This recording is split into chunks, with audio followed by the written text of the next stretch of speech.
Listo. Muy bien, entonces, ¿ya empiezo? Sí, porfa. Bueno, pues buenas noches, mi nombre es Emanuel Ortega, R1 de Medicina Interna.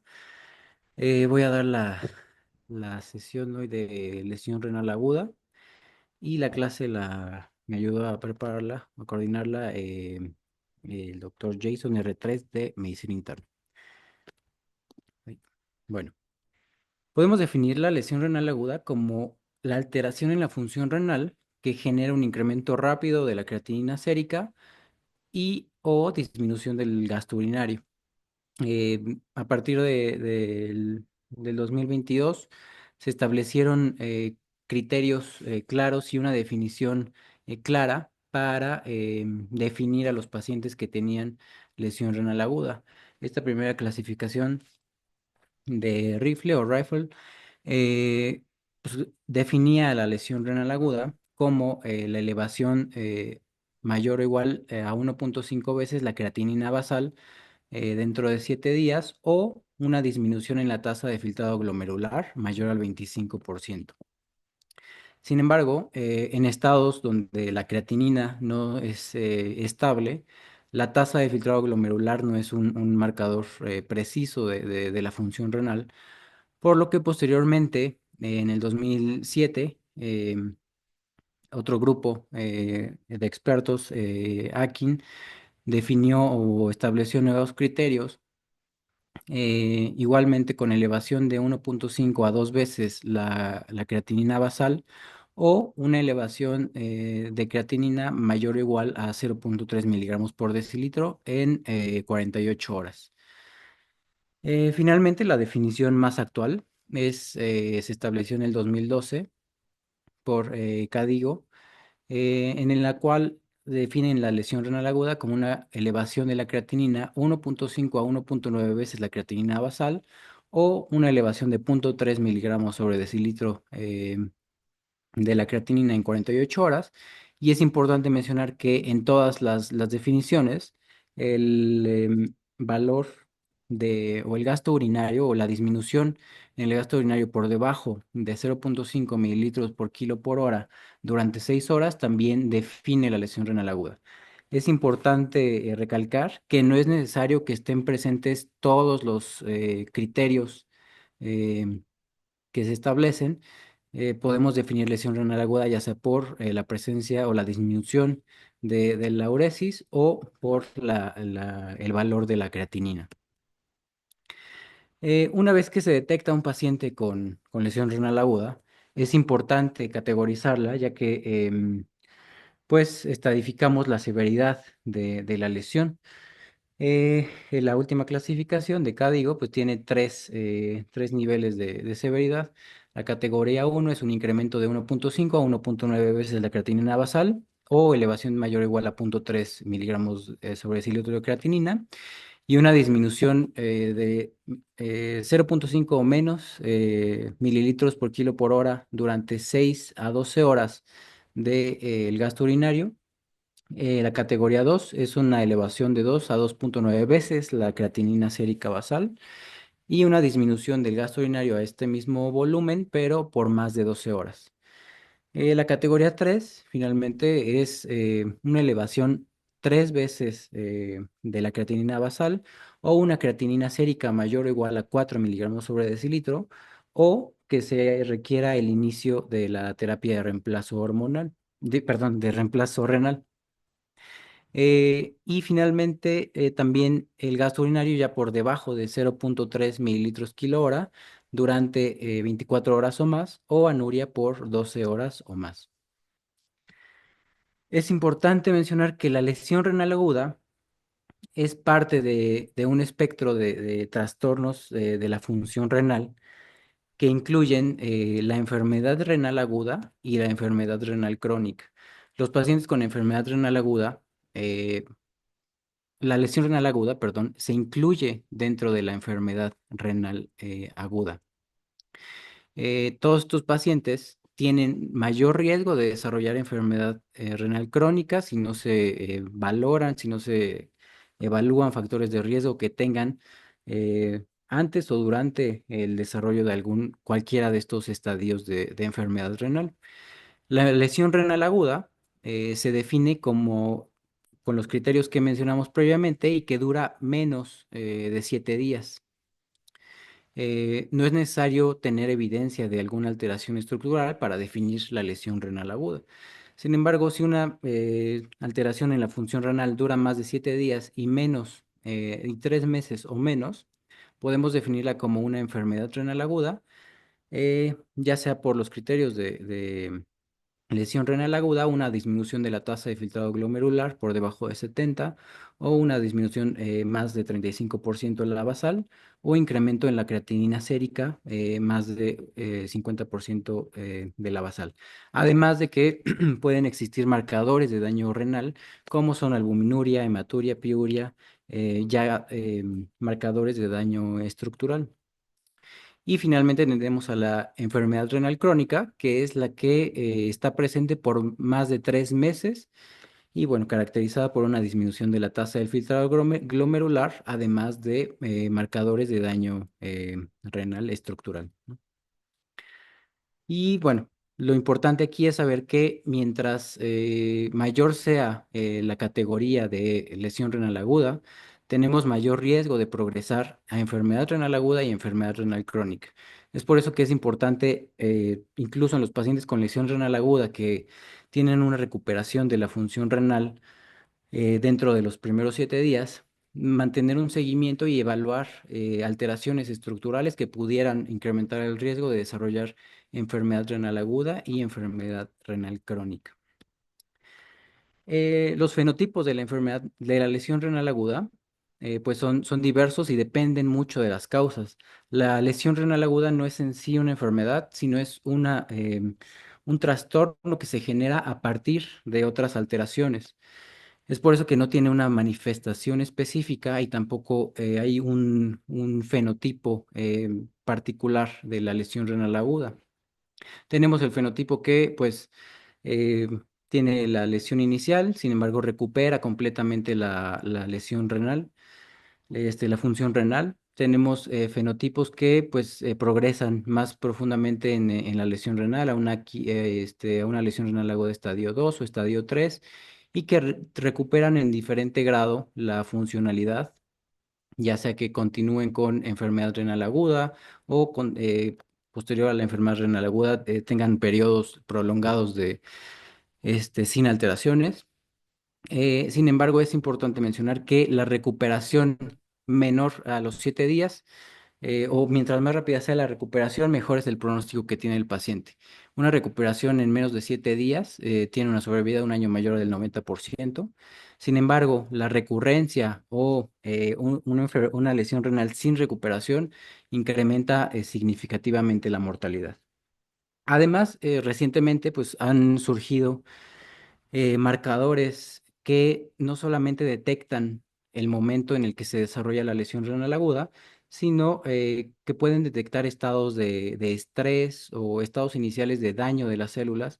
Sin embargo, pues continúan en fases de investigación y no son muy utilizados, además de que no hay valores estandarizados para distintas poblaciones.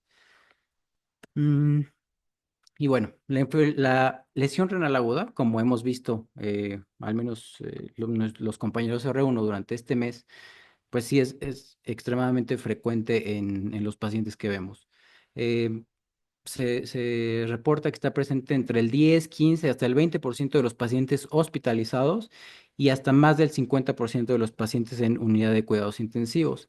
Sin embargo, en centros hospitalarios donde se atienden pacientes de cardiología, oncología, terapias intensivas o unidades de trasplantes, la incidencia de lesión renal aguda es más alta del 50%.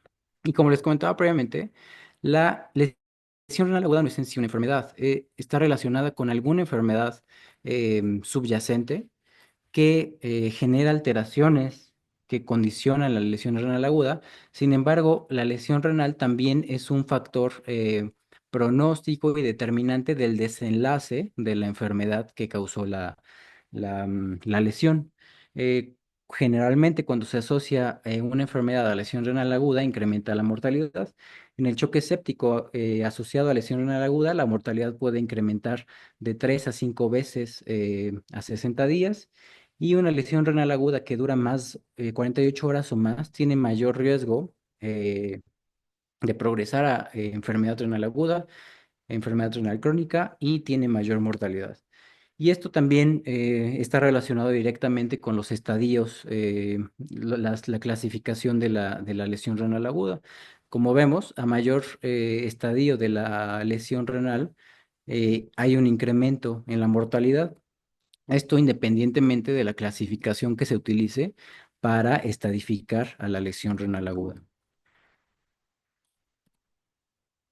Como comentamos previamente, la lesión renal aguda no es en sí una enfermedad que se desarrolla sin alguna alteración desencadenante y previamente o pues, de manera pues académica o con fines descriptivos, todavía la lesión renal aguda se llega a clasificar como prerrenal, renal o postrenal. Sin embargo, es importante reconocer que en los pacientes muchas veces múltiples causas de lesión renal aguda van a estar presentes y no se comporta como una enfermedad que tenga solamente un factor desencadenante, sino que coexisten muchos factores generalmente en un paciente.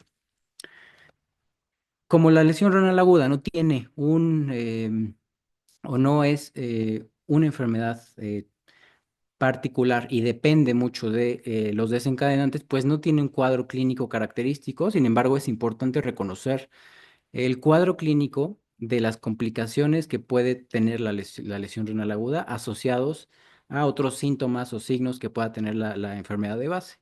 Y estos signos o síntomas de la lesión renal aguda pues están relacionados con la acumulación de toxinas y el desequilibrio hidroelectrolítico asociado a la alteración en la función renal, que son síntomas de uremia como náuseas, vómito, malestar general, alteración del estado mental, íleo, hipertensión, derrame pericárdico, arritmias, alteraciones hidroelectrolíticas, acidosis metabólica, derrame pleural, hemorragias y otras que pueden estar asociadas a la enfermedad causante.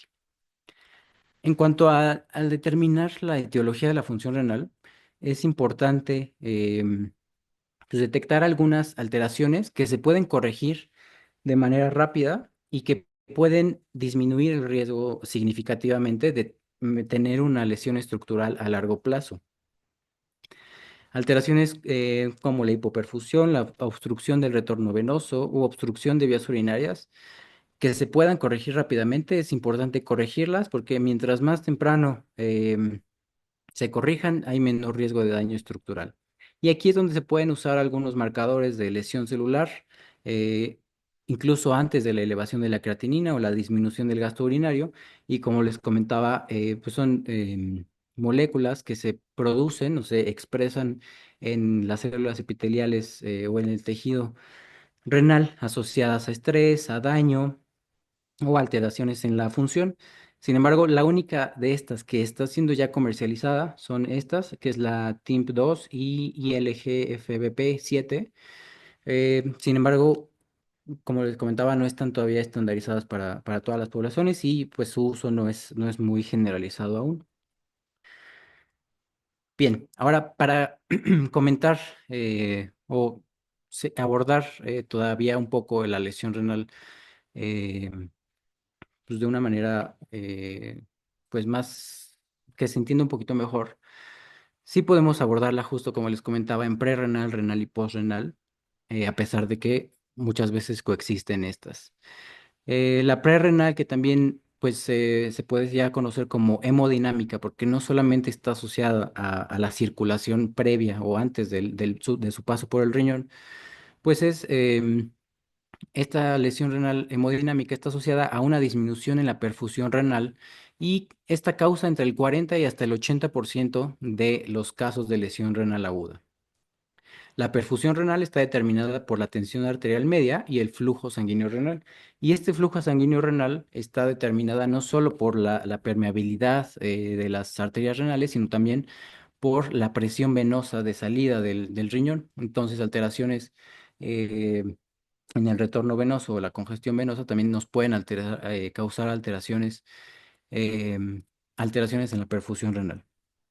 En cuanto a las causas de lesión renal hemodinámica, pues la hipovolémica es de las más frecuentes, las alteraciones del gasto cardíaco y la vasodilatación sistémica y de manera intrarrenal, alteraciones en la modulación del filtrado glomerular y del flujo sanguíneo renal, muchas veces asociado al consumo de medicamentos como antiinflamatorios no esteroideos o antagonistas del receptor de angiotensina o inhibidores de la enzima convertidora de angiotensina, pueden ocasionar alteraciones funcionales asociadas al flujo renal. ¿Cómo funcionan estas alteraciones renales? Pues el riñón tiene mecanismos compensatorios, digo, hay mecanismos sistémicos y específicos del riñón que una vez que se detecta una disminución del volumen arterial efectivo y una disminución en la perfusión de los tejidos, pues la respuesta neurohumoral normal es un incremento en las catecolaminas, en la frecuencia cardíaca, liberación de hormona antidiurética, de renina y la conversión a angiotensina, que generan respuesta sistémica, pero también una respuesta intrarrenal en- en- para incrementar el filtrado glomerular. Principalmente, una vez que disminuye el volumen arterial efectivo o la perfusión renal, pues cambios en el diámetro de las arteriolas aferentes y eferentes, como constricción de las eferentes y dilatación de las aferentes, pues incrementan el filtrado glomerular y hay un umbral en el que el riñón es capaz de autorregular estas funciones. Sin embargo, la persistencia pues, de hipoperfusión o niveles, por ejemplo, de tensión arterial sistólica por debajo de 80, tensión arterial media por debajo de 65, pueden sobrepasar estos mecanismos de autorregulación en el flujo renal. Y como vemos, una vez que disminuye la tasa de la perfusión renal y también, como comentaba previamente, asociado al consumo de antiinflamatorios no esteroideos que disminuyen la liberación de prostaglandinas y por lo tanto la dilatación de la arteriola aferente o el uso de IECAS o ARA2 disminuyen los efectos sobre la arteriola eferente, pues el mecanismo de compensación en el filtrado glomerular disminuye y entonces cuando empezamos a ver disminución en el filtrado glomerular y las alteraciones en cuanto a la creatinina y el gasto urinario. Eh, Aquí voy a pasar, un poquito más adelante voy a pasar al manejo de cada o cómo se aborda cada una de estas. Em, y ahorita voy a explicar un poquito más de las causas intrínsecas de lesión renal que muchas veces coexisten con o son consecuencia de una alteración en el flujo renal. En cuanto a las intrínsecas, que abarcan más o menos el 50% de las causas de lesión renal aguda, la necrosis tubular aguda es la que se presenta con mayor frecuencia. Hasta el 85% de las causas intrínsecas son por necrosis tubular aguda. Y esta necrosis tubular aguda puede estar asociada a isquemia y al uso de nefrotóxicos. Estos nefrotóxicos pueden ser exógenos, endógenos, sin embargo, por su frecuencia, ahorita voy a tocar un poquito más los nefrotóxicos exógenos, sobre todo asociados a la administración de medicamentos. Que también los nefrotóxicos se asocian o medicamentos se asocian con la lesión renal asociada a nefritis intersticial aguda. Y bueno, como comentaba, la necrosis tubular aguda o lesión tubular aguda, porque se ha determinado que no en todos los casos hay necrosis de las células epiteliales tubulares, Entonces también se puede denominar lesión tubular aguda, pues causa el 85% de las causas intrínsecas. Como les comentaba, los principales mecanismos son isquémicas y por nefrotoxinas. Vamos a tener características que se comparten, sobre todo al momento del diagnóstico, en la lesión tubular aguda. Y tenemos ya en el momento en el que se evalúa histológicamente los diferentes casos, pues hay diferencias en la distribución de las lesiones dentro de la nefrona. Voy a iniciar por la lesión isquémica, por la lesión tubular isquémica. Y como les comentaba, cuando hay una disminución en la tensión arterial sistólica por debajo de 80 o debajo de 65 de la tensión arterial media, hay pérdida de la efectividad de los mecanismos de autorregulación de la tasa de filtrado glomerular.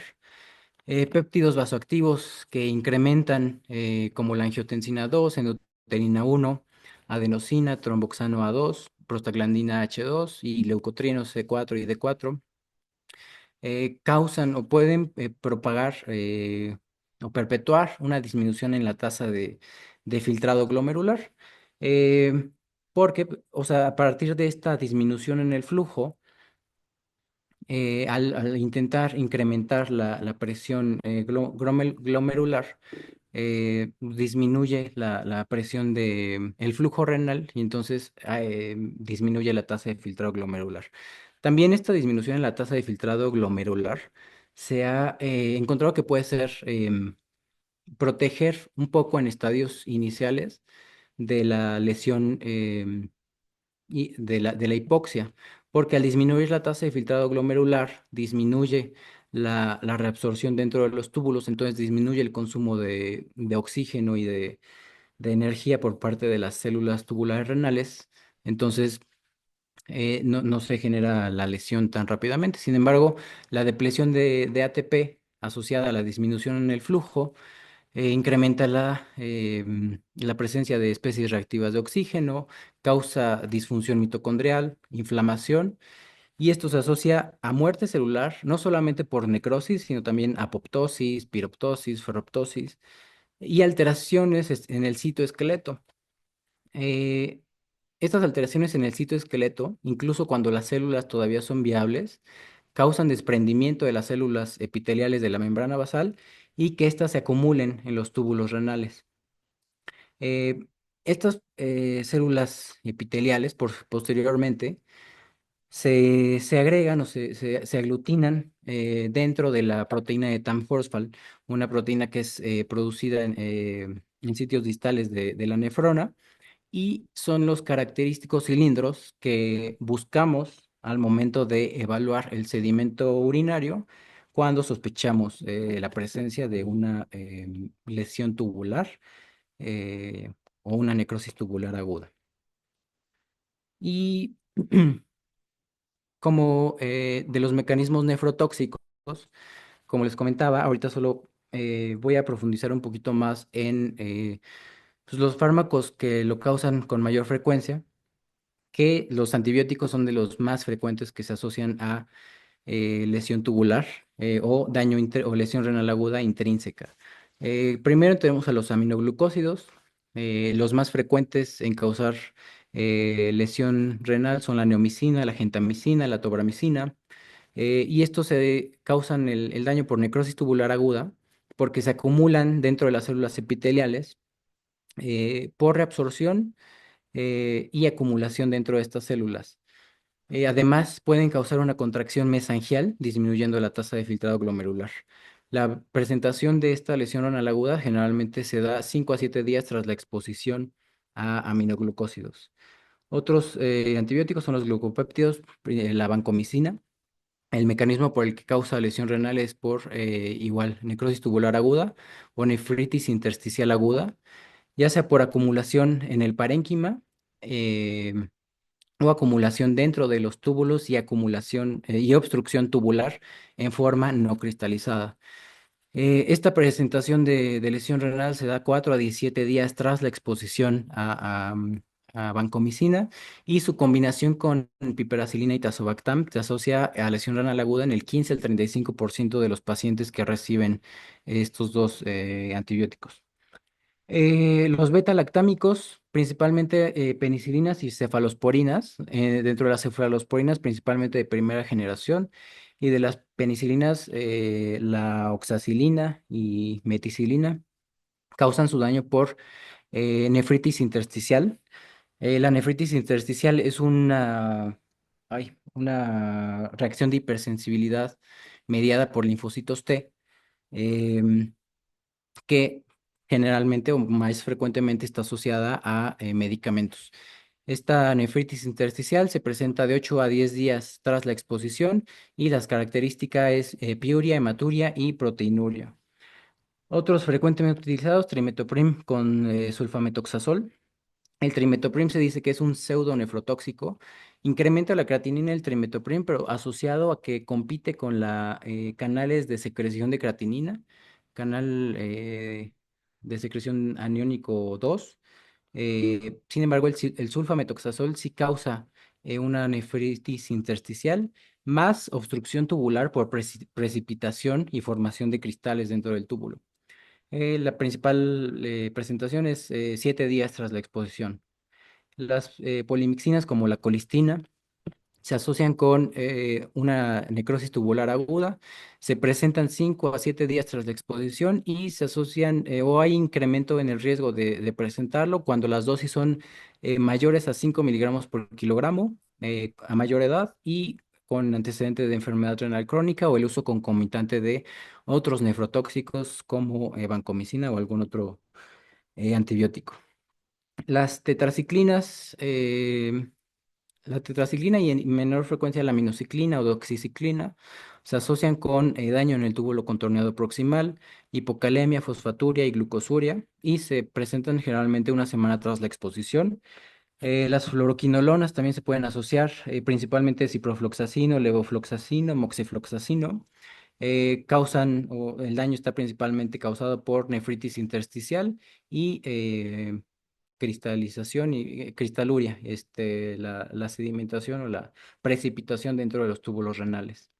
Aquí están un poco los mecanismos. Hay mecanismos que son mediados tanto por la acumulación en las células epiteliales tubulares, se da tanto por reabsorción del lumen del túbulo, tanto como por transportadores que pasan de la circulación hacia la célula.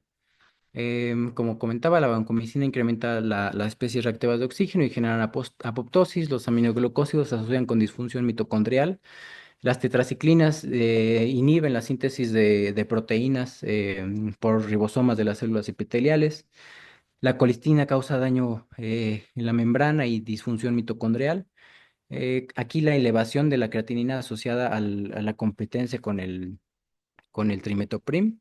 La la nefritis intersticial asociada a betalactámicos, fluoroquinolonas, tetraciclinas, trimetoprima y vancomicina, y la precipitación dentro de los túbulos de vancomicina en forma no cristalizada o en forma cristalizada de las sulfas y de las quinolonas. Sin embargo, hay muchísimos fármacos que se han reportado, o sea, se ha evidenciado que pueden causar alteraciones intrínsecas del riñón a diferentes niveles, tanto en vasos, en glomérulo, en células tubulares, y también asociadas a necrosis papilar que causa una obstrucción ya postrenal. Y por lo tanto, pues es importante siempre tener en mente cuando tenemos un paciente con presencia de lesión renal aguda, pues tomar en cuenta todos los medicamentos que podríamos estar administrando y que estén causando esta lesión renal. Como les comentaba previamente, en el abordaje o cuando se sospecha de lesión renal aguda con alguna lesión intrínseca, el sedimento urinario nos ayuda a orientar o predecir la probabilidad de que exista necrosis tubular aguda. En el sedimento urinario podemos encontrar pues los cilindros hialinos, que estos cilindros hialinos pueden estar presentes en pacientes sanos, pueden estar asociados a oliguria, una disminución en el flujo urinario que causa que la proteína de Tan-Horsfall se acumule y se excrete en esa forma. Sin embargo, podemos encontrar en esta proteína la agregación de ya sea cilindros con células epiteliales, con células, con leucocitos, estas asociadas a nefritis intersticial o a otras glomerulopatías. Los cilindros serosos que están asociados a también necrosis tubular aguda y cilindros con, con, con eritrocitos o eritrocitos dismórficos también asociados a enfermedades glomerulares. Hay una escala de estratificación que nos predice la probabilidad de tener necrosis tubular aguda relacionado con el número de células epiteliales que se observan al microscopio y el número de cilindros que se observan. Cuando tenemos una puntuación mayor o igual a 2, tenemos una probabilidad del 74% de que exista necrosis tubular aguda.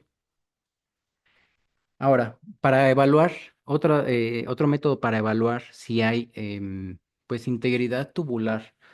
Sin embargo, también nos funciona para evaluar una adecuada perfusión renal e integridad de varios puntos de la nefrona, tanto proximal como distal, es el test de estrés con furosemide. Esta prueba consiste en la administración de furosemide y no es en sí un tratamiento para la lesión renal aguda, sino que justo nos evalúa la funcionalidad tubular y el objetivo principal de esta prueba es valorar el riesgo que tiene un paciente de progresar en el estadio de la lesión renal. Y esto lo evalúa a través de que, bueno, la furosemide inicialmente tiene que llegar al glomérulo y posteriormente no se filtra la furosemide, sino es secretada en el túbulo proximal de la nefrona. Y la furosemide actúa en los canales de NAK2C que reabsorben sodio, potasio y cloro. Perdón, sí, reabsorben sodio, potasio y cloro.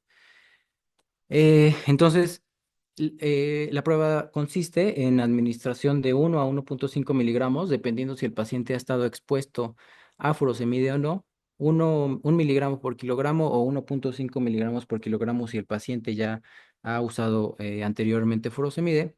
Y a las 2 horas de la administración de la prueba de la administración del medicamento, se mide la cantidad de orina que produjo el paciente.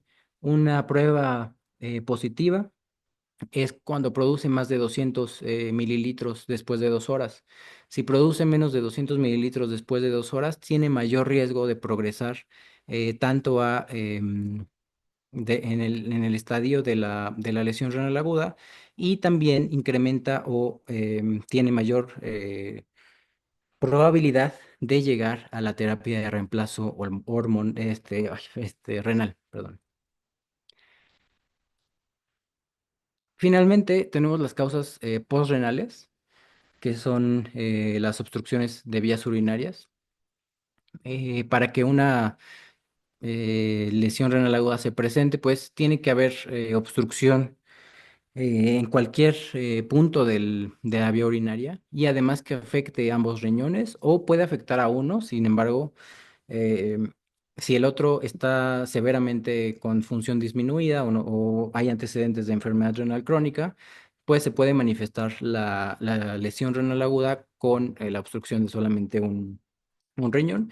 Y la fisiopatología de la obstrucción postrenal, pues es el aumento de la presión en el sistema colector, incrementa la presión en el espacio de Bowman, lo que disminuye el filtrado glomerular de manera inicial como mecanismo de compensación. A las 2 a 3 horas posterior a la obstrucción, hay un aumento en el flujo renal asociado a la secreción de prostaglandina. Sin embargo, posterior a las 5 horas hay una contracción de la arteriola aferente, con lo que hay una disminución nuevamente del flujo glomerular.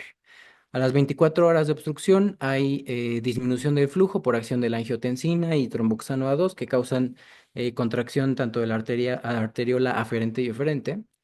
Eh, y a las 24 o 48 horas, la tasa de filtrado glomerular se reduce significativamente hasta el 80%.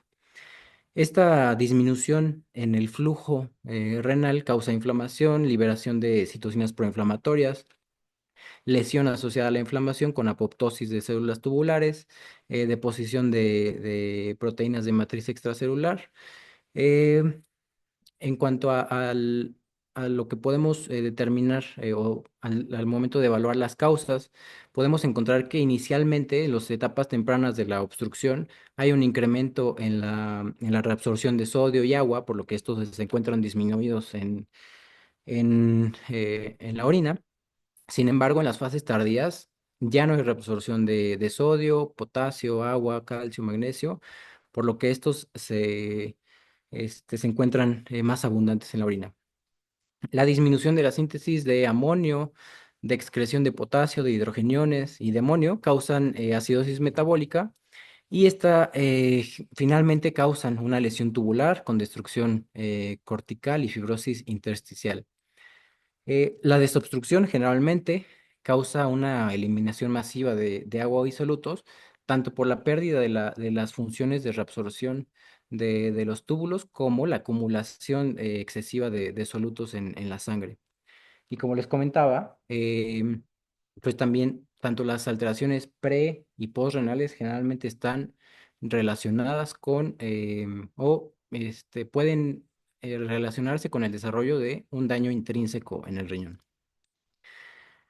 Al momento de estudiar las causas de lesión renal, siendo pre, post o intrínseca, pues se pueden utilizar distintos métodos como la relación Bunn-creatinina, en la cual cuando hay disminución en la perfusión renal, el incremento en la reabsorción de urea, pues incrementa la relación de Bunn-creatinina.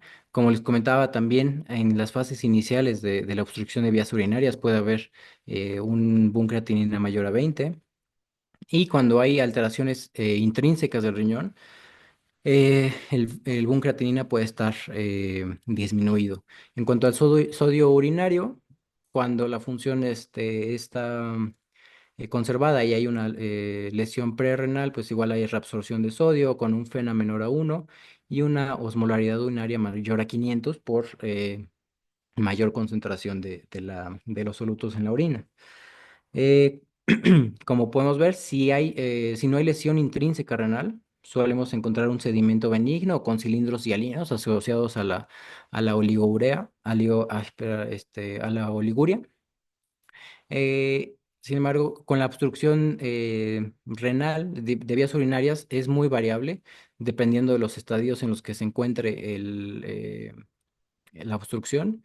Y cuando hay una lesión renal, pues sí podemos encontrar una disminución de la relación Bunn-creatinina, un sodio urinario mayor, una fracción de excreción de sodio mayor. Sin embargo, la fracción de excreción de sodio no siempre es confiable, sobre todo en pacientes con antecedente de uso de diuréticos, con lo que también podemos usar la fracción excretada de urea. Y además en el sedimento podemos encontrar los cilindros granulosos y en los cilindros pues, ya provenientes de los túbulos renales. Una vez que determinamos pues, que un paciente tiene lesión renal aguda, eh, independientemente de la causa, es importante, evitar el uso de agentes nefrotóxicos dentro de lo posible, asegurar un adecuado volumen y perfusión renal, que no siempre son lo mismo, considerar un monitoreo hemodinámico invasivo, o más agresivo, monitorear constantemente la creatinina y el gasto urinario. Esto tanto cuando se detecta como en pacientes con riesgo, que simplemente por el hecho de estar hospitalizados, yo creo que prácticamente todos los pacientes tienen riesgo de desarrollar lesión renal aguda. Evitar la hipoglucemia con metas de glucosa entre 110 y 150.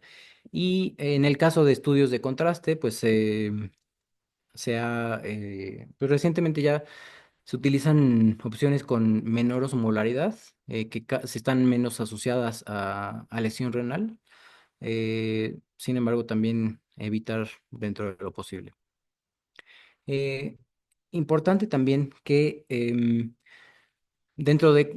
siendo la principal causa, la causa de lesión renal hemodinámica, es importante saber que no siempre una lesión renal hemodinámica se debe de corregir con un incremento o en una administración más agresiva de líquidos. Es importante saber que tanto la hipervolemia como la hipovolemia incrementan el riesgo de lesión renal aguda. Al momento de evaluar a un paciente con lesión renal aguda, es importante determinar el estado de volumen corporal y también la tolerancia, como hemos visto previamente, la tolerancia y la respuesta que puede tener a la administración de líquidos. Siendo la respuesta, pues, sí, la mejoría en la perfusión tras la administración de líquidos. Sin embargo, una respuesta a líquidos no siempre va a significar una mejoría sostenida en la perfusión, y una tolerancia a líquidos, pues también valorar si el paciente se beneficia o no de la administración, principalmente si se va a deteriorar o presentar complicaciones por la administración de líquidos. Y principalmente se recomiendan las soluciones al momento de realizar una reanimación, sobre todo asociada a hipoperfusión por una hipovolemia real, con soluciones cristaloides. Pero pues, como sabemos, dentro de la hipoperfusión podemos tener algunas otras alteraciones en las que el volumen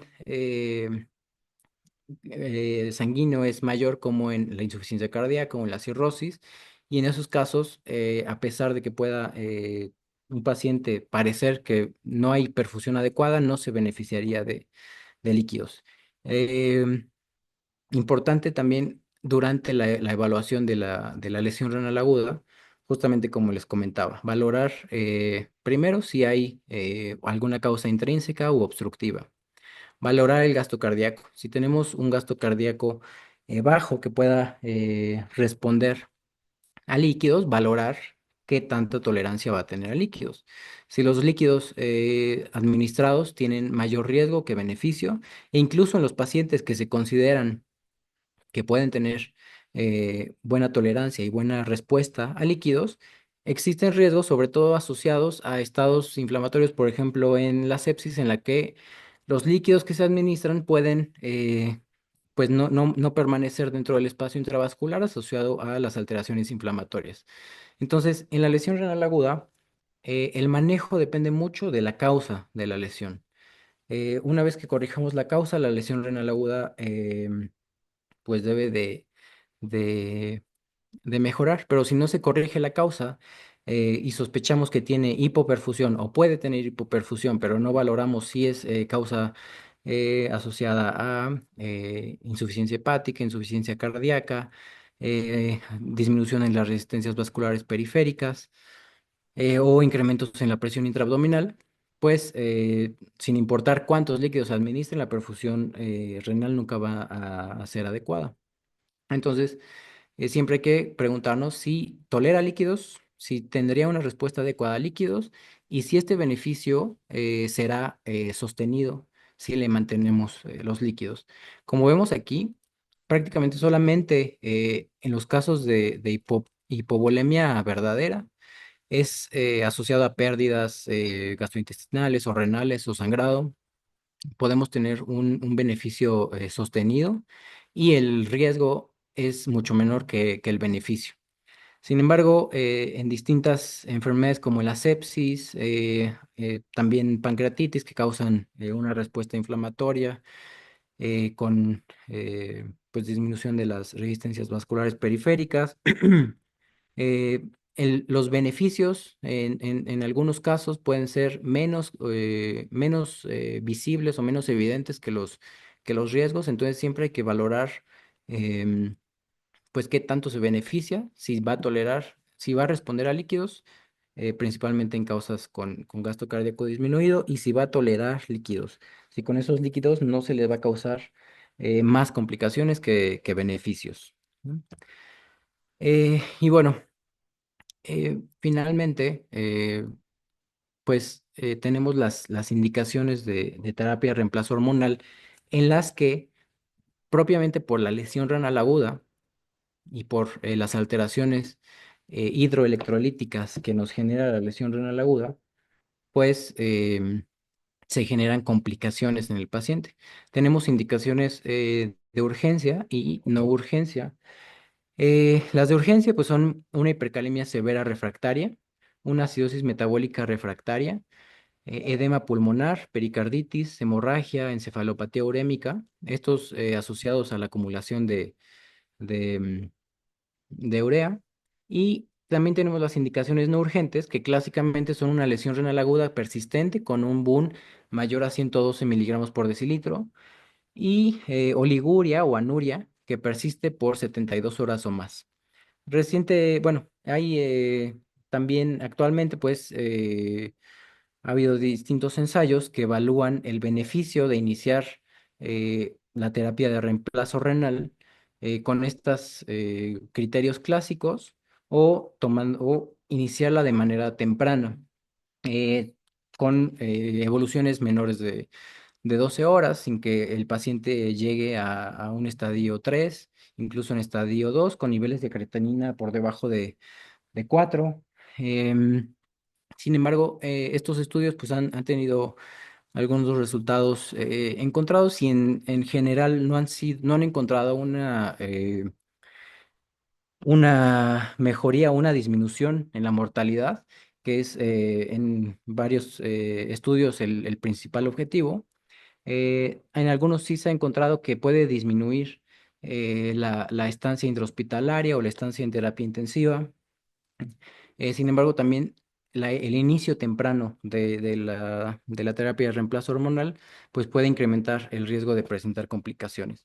Y una revisión sistemática, pues encontró que de dos estudios, pues no tuvo diferencias, no impactó en el riesgo de muerte a 30 días, o más de 30 días, a 90 días, ni de recuperación de la función renal. Además que incrementa el riesgo de complicaciones como la hipofosfatemia, la hipotensión y alteraciones en el ritmo cardíaco. Y lo que sí se encontró es que reduce el número de días de hospitalización y de estancia en unidad de cuidados intensivos. Sin embargo, pues el inicio de la terapia de reemplazo renal al parecer sigue siendo recomendado con los criterios clásicos de la terapia de reemplazo renal. Y bueno, finalmente, ay, pues para concluir, importante recordar que em, existen muchas causas de lesión renal aguda. La lesión renal aguda no es en sí una condición que exista única, y gracias a esto o por esto es que se han desarrollado o presentado nuevas clasificaciones como los síndromes hepatorrenal, cardiorrenal, asociados a alteraciones tanto en la perfusión como en la presión venosa y la salida el retorno venoso renal.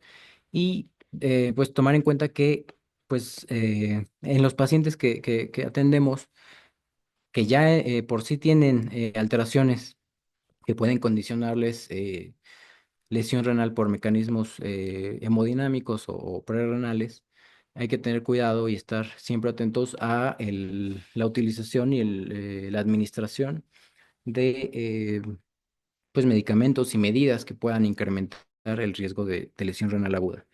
Y también siempre estar monitoreando de manera o estar atentos a cualquier cambio en la función renal porque tiene un impacto muy importante en el desenlace de todos los pacientes.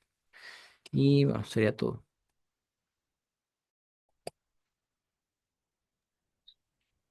Muy bien, excelente clase, Manuel, muy completa. No sé si alguien tenga algún comentario o algo más que agregar.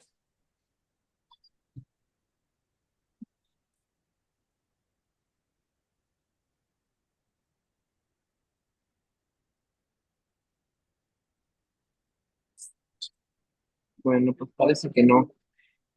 Listo. Pues entonces nos vemos el día de mañana. ¿Vale? Sí, Gracias, nos gracias. vemos. Hasta Buenas luego. noches. Bye. Muy buena clase.